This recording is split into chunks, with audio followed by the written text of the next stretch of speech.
Il est humoriste, youtubeur, vidéaste et vulgarisateur scientifique. Il cumule plus de 625 000 abonnés et il vient aujourd'hui nous parler de son spectacle, l'Encyclo-Spectacle. Nous recevons Max Bird aujourd'hui, bonjour. Cuit à tous, salut. Comment vas-tu ? Très bien, ma foi, très bien. Ça va, la journée tranquille, pas trop fatigué. C'est une journée promo, donc on enchaîne un peu, mais on est content de pouvoir venir faire coucou à tout le monde, c'est super. Eh ben nous, on est super contents de te recevoir et moi j'ai quelques petites questions à te poser sur ton métier, ta passion, etc. Donc pour nos auditeurs qui ne feraient pas partie de tes 625 000 abonnés sur YouTube, est-ce que tu pourrais un petit peu te présenter en quelques mots ? Eh bien alors, je m'appelle Max Bird et je fais de la vulgarisation scientifique humoristique sur Internet via ma chaîne YouTube et aussi dans mes spectacles et dans mes livres. Et donc voilà, le principe c'est d'essayer de faire... comme une sorte de C'est pas sorcier, mais en plus déjanté, quoi.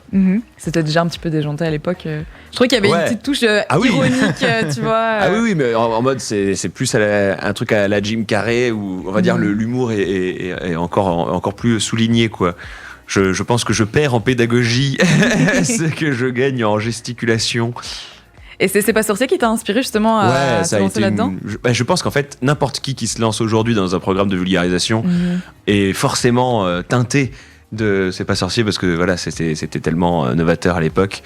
Et moi, oui, je voue un culte dingue à cette émission. Et d'ailleurs, j'ai pu faire une vidéo en featuring avec Jamy, qui est venu faire une des vidéos, qui a été d'ailleurs d'un professionnalisme et d'une humilité mais folle, quoi. Moi, j'avais très peur d'être déçu, parce que quand tu idolâtres les gens, c'est vrai. Et en fait, il a été vraiment au top du top, quoi. Mais c'est vrai, c'est la référence. Ouais. Moi, j'ai une question, je pense qu'on a sûrement dû te la poser 1 milliard de fois, mais pourquoi la cravate verte ?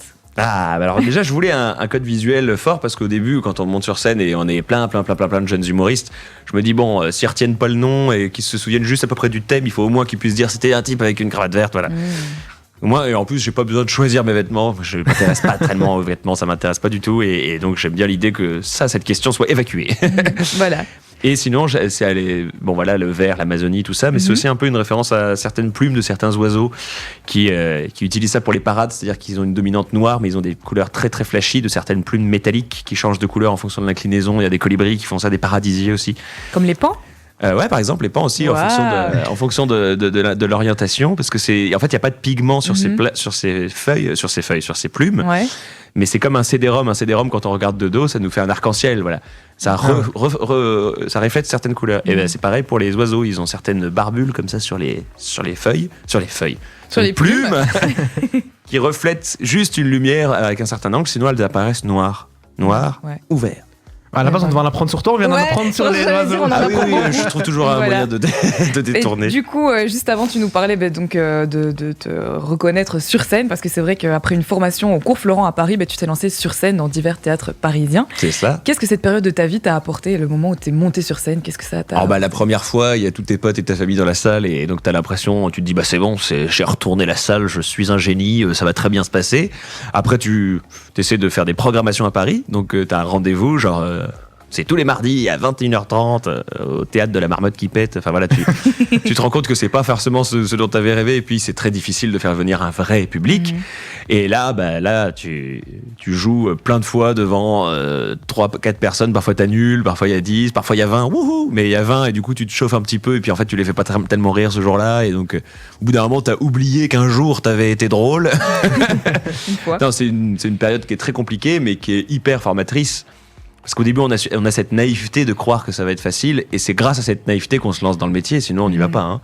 Je pense que sinon on n'y va pas. Avant de te lancer sur YouTube, donc en 2016, donc tu étais déjà humoriste, tu pratiquais déjà ce métier-là. Qu'est-ce qui t'a poussé justement à t'exprimer via un autre canal, donc le canal de YouTube ?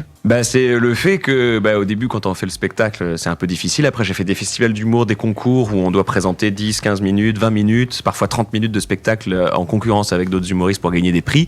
Ça, c'est très très formateur aussi, parce qu'on apprend à se distinguer des autres, on apprend à trouver son truc. Moi, c'est comme ça que j'ai compris qu'il fallait que je parle de vulgarisation scientifique et de ces thèmes qui me passionnaient, parce que sur ce plan-là, je pouvais être meilleur que les autres, alors que sur les différences hommes-femmes, j'étais battu. Et j'ai compris au bout d'un moment, quand mon spectacle a commencé à vraiment me plaire, et qu'en plus il attirait l'attention de gens du métier et tout ça, donc je me suis dit ok, ça peut commencer. Et je me suis rendu compte à ce stade-là que pour passer au stade supérieur, un bon spectacle suffisait pas, quoi. Parce que je suis tombé sur des spectacles bien meilleurs que le mien, bien plus. Je me suis dit, waouh, c'est incroyable, c'est dingue, le travail, le truc, et il y a personne dans la salle. Je me dis, ok, ça suffit pas, quoi. Il faut une exposition médiatique. Et donc, YouTube, c'est le seul endroit où il y avait la liberté de faire vraiment tout, quoi. Et il y a beaucoup moins de place aussi que. Évidemment, il y a très peu. Enfin voilà, c'est ça qui m'a attiré sur YouTube, c'est que contrairement à la radio et à la télé, t'as pas de contraintes. Et puis tu dois pas forcément jouer des coups de ouf pour pouvoir avoir ta petite place. Sur Internet, t'es libre de faire ce que tu veux, quoi. Tu parles justement donc que tu n'as pas commencé ta carrière d'humoriste en parlant directement de vulgarisation scientifique. Du coup, comment aujourd'hui donc tu démystifies avec humour les idées reçues dans tes vidéos, c'est bien ça. Alors comment est-ce que tu t'es senti légitime, en un coup tu t'es dit je suis légitime pour parler de ça, des idées reçues qui sont vraiment ancrées dans la tête des gens? Tout simplement parce que moi je suis bien avant de rêver d'être comédien et humoriste et tout ça, je voulais devenir biologiste, je voulais devenir ornithologue, je voulais aller en Amazonie observer les oiseaux, et je suis passionné de ça, et depuis toujours, mais même je suis passionné par l'Égypte, je suis passionné par les dinosaures, il y a plein de sujets comme ça, et donc j'ai toujours eu envie d'en parler à tout le monde, et ça intéresse pas forcément les gens de prime abord, donc je pense que inconsciemment j'ai toujours développé une gestuelle, des mimiques, des blagues, des références à la culture populaire pour rendre ça plus intéressant. Donc j'ai développé un certain savoir-faire dans l'idée de captiver les gens sur des sujets pas forcément fédérateurs.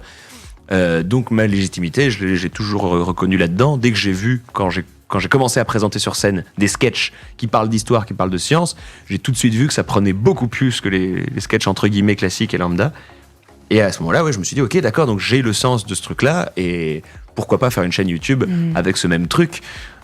J'étais sûr de ça. Je me suis dit, quand on est passionné par quelque chose, quel que soit le sujet, si on est vraiment passionné, on va le transmettre mieux, quoi.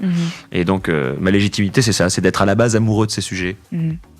Avant YouTube, donc 1 an avant, tu avais déjà lancé ton propre one-man show, l'Encyclo-spectacle. C'est ça. De quoi tu parles dans ce spectacle? Alors, je parle d'un peu de tout, et puis il peut y avoir un sketch qui s'en va et un autre qui prend sa place, vu que l'idée, c'est juste d'avoir un spectacle qui présente des thèmes qu'on verrait plus dans un documentaire que dans un one-man show. Donc je parle de biologie moléculaire, j'explique comment une molécule d'alcool nous rend ivre quand elle va dans le corps humain. Je raconte certaines légendes grecques ou égyptiennes. C'est des vraies légendes telles qu'elles sont, on va dire, racontées, mais sauf qu'évidemment, j'en rajoute un petit peu sur la forme. Je parle de la sélection naturelle, je parle de dinosaures, je parle des pingouins et des manchots. Voilà, on va dire qu'il y a plein de petits trucs, de petites questions que personne ne se pose, mais que les gens sont bien contents d'avoir la réponse. C'est clair. Et est-ce que du coup, il y a beaucoup de gens qui viennent te voir sur scène parce que t'es le mec de YouTube, ou est-ce que c'est l'inverse, les gens te découvrent sur YouTube après t'avoir vu sur scène? On touche beaucoup plus de gens avec les vidéos YouTube que je n'en toucherai jamais avec le spectacle, en tout cas en direct dans un spectacle vivant. Il faudrait des salles nettement plus grandes, sinon... Mais oui, en fait, les gens viennent voir le spectacle parce qu'ils ont découvert la chaîne YouTube. Maintenant, il commence aussi à avoir des gens qui viennent un peu d'autres trucs parce que je peux éventuellement apparaître aussi sur d'autres médias. Mais c'est la base, le socle, c'est vraiment YouTube. Et c'est super parce que la plupart des gens qui me suivent sur YouTube, c'est pas trop des gens qui vont au théâtre normalement. D'accord. Et donc, ça les amène vers les théâtres. C'est-à-dire j'ai beaucoup de gens qui viennent me voir et après les spectacles, ils me disent c'est la première fois que je vais voir un humoriste. D'accord. Et après ça, ils découvrent le théâtre, ils voient d'autres affiches, ils vont voir d'autres trucs. Ça ramène un peu les jeunes au théâtre. Et c'est ça que je trouve cool avec YouTube. Ça les ramène aussi en librairie. Parce que c'est à la base pas des gens qui achetaient forcément beaucoup de bouquins. Puis là, ils se disent ah, j'aimerais bien lire le bouquin de ce youtubeur. Ça les ramène dans les librairies, c'est cool. Et ton... Oui. Tu te sens plus youtubeur ou plus humoriste sur scène, comédien? C'est compliqué, ouais. À la base, moi, je viens de la scène, et je pense que c'est ça qui c'est vraiment la base de tout.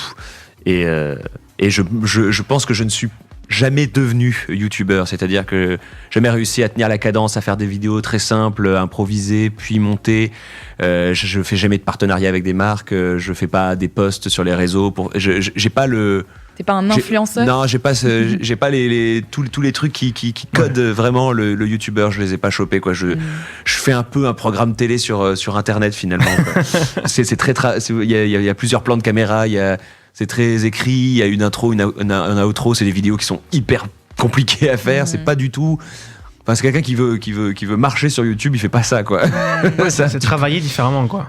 C'est ça, c'est un petit peu... C'est du YouTube fait par un mec qui vient pas de là, quoi. Et du coup, dans ton livre, sur scène ou derrière, devant la caméra, tu traites pas toujours les mêmes sujets, j'imagine, mais donc des sujets liées à la science, etc. Mais comment tu arrives à les traiter de manière différente suivant le canal que tu utilises, donc par exemple l'écriture, la scène. L'avantage avec moi, ce que je voulais faire avec YouTube, c'est un programme entre guillemets qu'il y ait un squelette qui soit toujours le même, c'est-à-dire une intro qui présente une idée reçue, puis je déchire le papier, puis j'explique, puis il y a le bon. Donc en fait, il y a un squelette qui permet, à chaque fois, on prend le même squelette et on remet un autre sujet dedans. D'accord. Et j'ai envie de dire, ça roule tout seul, quoi. Okay. Alors que c'est vrai que les sketchs, on peut pas faire ça. Les sketchs, à chaque nouveau sketch, il faut un angle différent, il faut une idée nouvelle. Mais en même temps, c'est aussi pour ça que je fais pas 5 nouveaux spectacles par an. Par contre, je fais 10, 20 nouvelles idées reçues par an, quoi. En tout cas, je suis sûre que tu as vraiment donné envie à nos auditeurs de venir te voir sur scène. Et c'est possible, ça se passera à Woluwe-Saint-Pierre le jeudi 21 novembre, au Centre culturel de Moucron le vendredi 22 novembre et au Centre culturel de Welkenrad, j'espère que je le dis bien, le samedi 23 novembre. Et alors, Max, est-ce qu'on peut te laisser, on a une tradition dans cette émission, avant de terminer l'interview, un mot de la fin, une phrase de la fin, enfin quelque chose que tu as envie de nous dire pour terminer cette interview. Eh bien, ne croyez pas les gens qui vous disent que le réchauffement climatique n'est pas la faute de l'homme. C'est la faute de l'homme et on peut changer les choses. Et il y a des gens qui ont intérêt à semer le doute pour qu'on continue à entretenir un système polluant et biocide. Donc ne vous laissez pas avoir et réagissez. Merci beaucoup Max. Donc Max Bird qui propose son spectacle l'Encyclo-spectacle les 21, 22 et 23 novembre ici en Belgique. Merci beaucoup d'être passé dans nos studios Max. Et merci à vous. On espère te revoir très bientôt pour peut-être d'autres dates ou voir un nouveau spectacle. Avec grand plaisir.